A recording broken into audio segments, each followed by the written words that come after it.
Zita rangu ndonzi T.O.B. Ndombotura mabemo ndozoti B.I.E. I'm a man with a bag full of style. Ziso Regondo. Apana ere ane namba muvonere Ziso Regondo.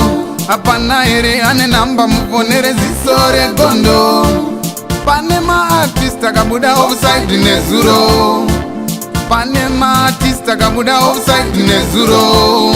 Apana ere ane namba muvonere Ziso Regondo. Apana ere ane namba muvonere Ziso Regondo. Pane ma celeba kabuda offside nezuro. Pane ma celeba kabuda offside nezuro. Etsinoi now Veshona kwete chindau Zichiverengwa naye wenyuskimba nofumura noita manyau. Kongobuda chete offside Pito anoiridza izi bhaisi. Ukada kumitira dzungu anokuchekera yaunokwana saizi.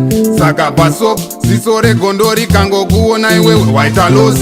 Pasop Ziso Regondo rikangokuona iwewe waita loss. Apana ere ane namba muvonere Ziso Regondo.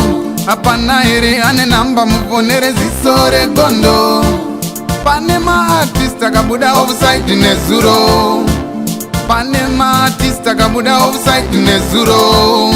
Apana ere ane namba muvonere Ziso Regondo. Apana ere ane namba muvonere Ziso Regondo. Pane ma celeba kabuda offside nezuro. Pane ma celeba kabuda offside nezuro. Ziso Regondo arimboshaya nyaya rakadyara nyika yese makamera ese ma.com tuma underground inoburitsa mafaira. Kana wanga usati wazviketa uri celebrity iripawangwarira.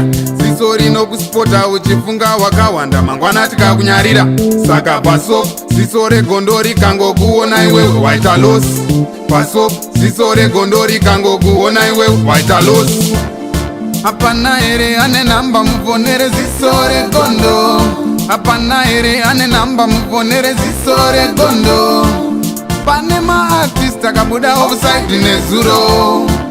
Pane ma artista kabuda offside nezuro. Apana ere ane namba muvonere Ziso Regondo. Apana ere ane namba muvonere Ziso Regondo. Pane ma celeba kabuda offside nezuro. Pane ma celeba kabuda offside nezuro.